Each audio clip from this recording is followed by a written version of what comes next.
ఏలూరు జిల్లాలోని ద్వారకా తిరుమల మండలం లక్ష్మీనగర్ వద్ద సోమవారం నాడు ఘోర రోడ్డు ప్రమాదం చోటు చేసుకుంది. ఆగి ఉన్న ట్రాలీ లారీని అతివేగంగా దూసుకొచ్చిన కారు వెనుక నుంచి ఢీకొట్టింది.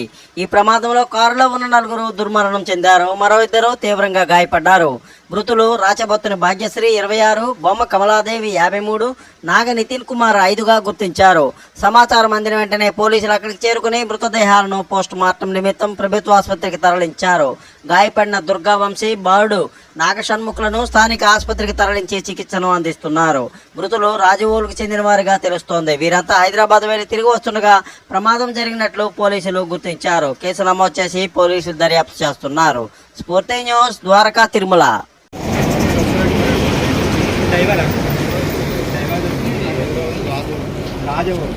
జిల్లా కేంద్రమైన విజయనగరంలో విజయనగరం శాసనసభ్యురాలు పూసపాటి అదితి విజయలక్ష్మి గజపతిరాజు సోమవారం నాడు మీడియా సమావేశాన్ని ఏర్పాటు చేశారు. సోమవారం అశోక్ బంగ్లాలో నిర్వహించిన మీడియా సమావేశంలో తెలుగుదేశం ప్రభుత్వం అమలు చేస్తున్న వివిధ కార్యక్రమాలను వివరించారు. స్ఫూర్తి న్యూస్, ప్రకాష్, విజయనగరం. 35 రూపీస్ నుంచి మొదలు పెట్టారు. ఈరోజు చంద్రబాబు నాయుడు గారు అది 4,000 రూపాయలకి పెంచుతూ వస్తూ ఈరోజు 4,000 రూపాయలు ప్రజలకి అందిస్తున్నారు. అయితే చంద్రబాబు నాయుడు గారు ఏది చేసినా చాలా లోతుగా పరిశీలించి చేస్తూ ఉంటారు. అదేవిధంగా ఈరోజు శాండ్ పాలసీ అనేది ఈరోజు నుంచి మొదలు పెట్టాం. అయితే ఈ ఫ్రీ శాండ్ పాలసీ ఏదైతే ఉందో అది పూర్తిగా మనం ఈరోజు నుంచి ఇంప్లిమెంట్ చేస్తూ ఉన్నాం. ఈ ఫ్రీ శాండ్ పాలసీ అనేది మనం ఎలక్షన్స్లో మనం ప్రామిస్ చేసాం. అలాగే ఈరోజు అది ఇంప్లిమెంట్ అవుతూ ఉంది.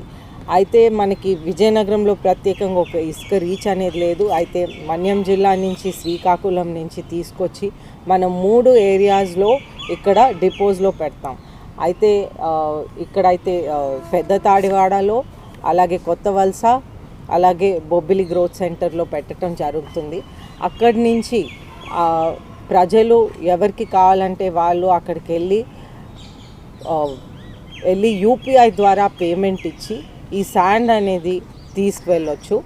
అయితే ఇక్కడ వైసీపీ ప్రభుత్వం ఉన్నప్పుడు ఓన్లీ క్యాష్ ట్రాన్సాక్షన్ అయ్యేవి, కానీ ఇప్పటి నుంచి మనం యూపీఐ ద్వారా ఈ శాండ్ అవైలబిలిటీ అనేది మనం అందరికీ చేస్తున్నాం. ఏలూరు జిల్లా జంగారెడ్డిగూడెం రెవెన్యూ డివిజన్ పరిధిలో కోయిలగూడెం మండల మానవతా స్వచ్ఛంద సేవా సంస్థ నూతన కార్యవర్గం ఎన్నుకోవడం జరిగిందని కన్వీనర్ తిరుపతి త్రిపుర రమేష్ సోమవారం నాడు తెలిపారు. ఈ సందర్భంగా అధ్యక్షులుగా మాటూరు సుధీర్, అన్నపూర్ణ, స్పెషల్ సెక్రటరీగా ఖమ్మంపాటి సాయి కృష్ణమీనాక్షి, కోశాధికారిగా మోటుమర్తి ఓమేశ్వరరావు, లలిత కుమారి, ఉపాధ్యక్షులుగా మందపాటి రామకృష్ణ తదితరులు ఎంపికయ్యారని ఆయన తెలిపారు. స్వామి, స్ఫూర్తి న్యూస్, పశ్చిమ గోదావరి.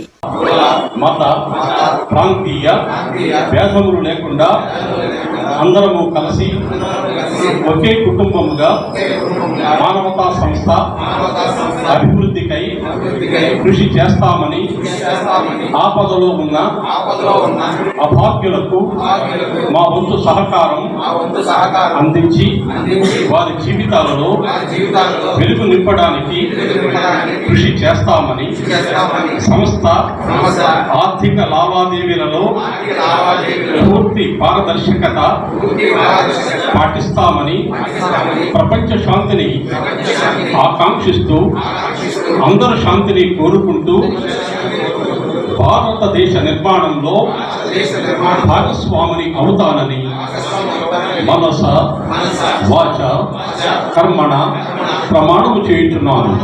జంగారెడ్డిగూడెం రెవెన్యూ డివిజన్ పరిధిలోని ప్రజల సౌకర్యం కోసం జంగారెడ్డిగూడెం ఆర్టీసీ డిపో నుంచి హైదరాబాద్కు 2 నాన్ స్టాప్ స్లీపర్ కోచ్లను, విశాఖపట్నానికి ఒక ఏసీ స్లీపర్ కోచ్ను ప్రారంభించినట్లు చింతలపూడి నియోజకవర్గం ఎమ్మెల్యే సొంగ రోషన్ కుమార్ తెలిపారు. ప్రయాణికుల కోసం రెవెన్యూ డివిజన్ పరిధిలోని వివిధ రూట్లలో ఆర్టీసీ బస్సులు నడపడం ద్వారా 1 కిలోమీటర్కు 6 రూపాయల నష్టం వస్తోందని అన్నారు. సంబంధిత Eluru RTC RM Jangareddygudem depot manager ప్రస్తావించడాన్ని ఎమ్మెల్యే పత్రికలకు తెలిపారు. కొత్త రూట్లలో మరికొన్ని కొత్త బస్సులను వేసి ఆర్టీసీ రెవెన్యూ పెంచేందుకు కృషి చేస్తామని చెప్పారు. ఈ కార్యక్రమంలో టీడీపీ మండల పట్టణ అధ్యక్షుడు సాయిల్ సత్యనారాయణ, రావూరు కృష్ణ, తూటుకొండ రాము, లక్ష్మణరావు, మెడత పెంటయ్య, పెనుమర్తి రామ్గోపాల్, రామ్కుమార్, గొల్లవందల శ్రీనివాస్, ఆర్టీసీ యూనియన్ నాయకులు, సిబ్బంది పాల్గొన్నారు. స్వామి, స్ఫూర్తి న్యూస్, పశ్చిమ గోదావరి. ఆర్టీసీ ప్రజలకి అందుబాటులో ఉండి లాజిస్టిక్స్ విషయంలో వాళ్ళకి ఏదైతే కన్వీనియంట్గా ఉంటుందో దాంతోపాటు రెవెన్యూ మరి వచ్చే విధంగా లాస్ వెళ్లకుండా at least break even point reach అవ్వడం మా లక్ష్యం. అదే కామన్ గోల్గా పెట్టుకున్నాము. ఈ విషయంలో ఆర్ఎం గారు, డిఎం గారు, అలాగే ఇక్కడ ఉన్న తెలుగుదేశం, జనసేన, బీజేపీ పార్టీ నాయకులు కూడా ఎలానే అయ్యారు. మరి దీనికి సంబంధించి జంగారెడ్డిగూడెం ఆర్టీసీ డివిజన్ సంబంధించిన డెవలప్మెంట్ కానివ్వండి, ఇంప్రూవ్మెంట్స్ కానివ్వండి, మరి మేకా ఈశ్వరయ్య గారు వారికి లీడ్ ఇచ్చాను. వారితో పాటు బీజేపీ నాయకులు అలాగే మండవ లక్ష్మణరావు గారు ఈ ముగ్గురు కలిసి Jangareddygudem RTC division development improvements మీద వీళ్ళు ఫోకస్ చేస్తారు. Please like, share, subscribe our channel.